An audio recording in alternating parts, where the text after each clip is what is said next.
Moonies, welcome back. Thanks for being here. So today I'm talking about Sailor Moon Crystal Act 29, Infinity 3, Two New Guardians, the English dub. Once again, I have some thoughts. So we start back with Sailor Uranus and Sailor Moon, and we see, the kiss, and once again, Sailor Uranus says, dangerous games, the games that we play are dangerous, and, Sailor Moon sitting there, completely perplexed and shocked and confused. But I really do love, once again, how SMC really showcases Sailor Moon Usa's maturity level, because she seems a lot more calm, cool, and collected after this kiss. And, she's very mesmerized with learning about Haruka because she thinks it could be the same person. And, I just think it's interesting how they showcase, how the subtleties, like she's mesmerized by this person, and yet you can still tell she's really kind of hurt that someone other than Mamo kissed her. And I just, once again, I love the complexity and the transitions of SMC, because it's very layers and levels, in my opinion. And it is interesting how different Usa's demeanor is after the kiss with Sailor Uranus towards Mamo when they are walking and he sees the picture of Michiru, because she's thinking, oh, is he thinking about Michiru? But it's such a calm moment. Like, it's not jealous. It's just like, after the kiss, her perception has changed a little bit, because before she'd be like, oh my God, is he thinking about Michiru? And so it's an interesting complexity, layers and levels thing. So I kind of like that about SMC. When Haruka tells Usa, I missed you, I felt like that was kind of a mind game almost, despite the fact that I know that feeling is genuine from Haruka to Usa.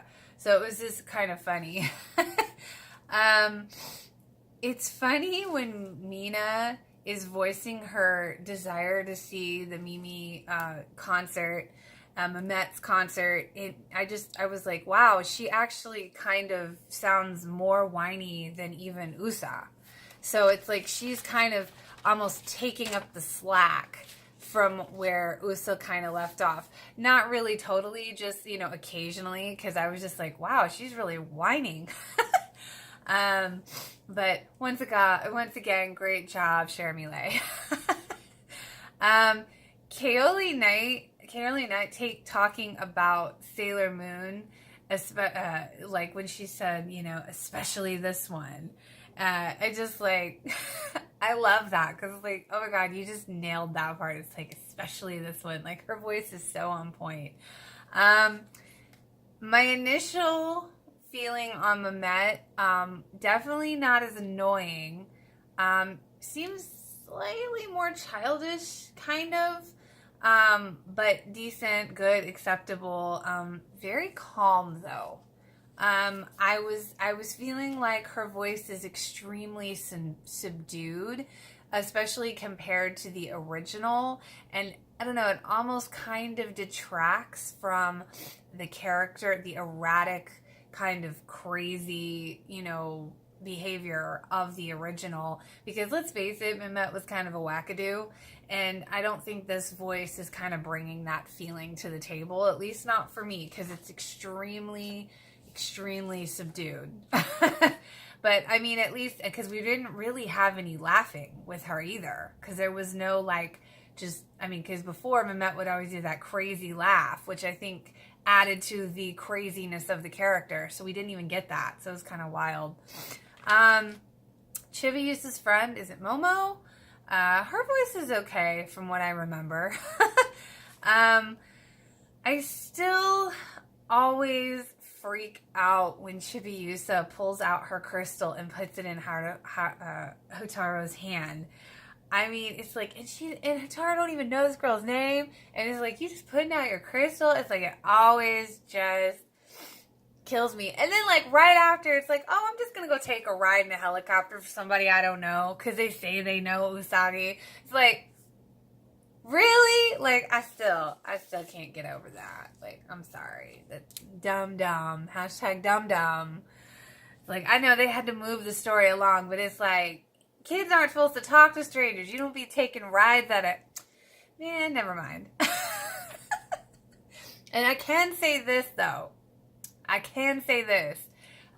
Michiru's voice when she's talking to Chibiusa in the helicopter, she actually sounded more Michiru to me. But just the ever so slightest, just in that moment, just a little bit better. I was like, okay, so you can kind of do it. Because this is the first time I didn't hear the mean girl undertone. I was like, I don't know. And oh, Venus in her disguise moment. Kooky girl. I love it. And then we get to see, of course, not only, Sailor V's compact, but the Wink Chain sword. So gotta love that. I like this episode's introduction of the rest of the Sailor Scouts when they come in to help Venus. I really just like that arrival introduction on this episode. I feel like it really has impact. And even Tux is there too. I will say I was not impressed with Sailor Neptune's Deep Submerge, because it literally gave me pause for a second, because it didn't sound right in my head, like in my ear. It didn't sound right when she said that, but World Shaking was good too. So those are really only the thoughts that I have on this episode, and I'll be back with the next episode next week. So thanks for tuning in. I hope you enjoyed. If you did, feel free to like and subscribe. Until next time, Moonies.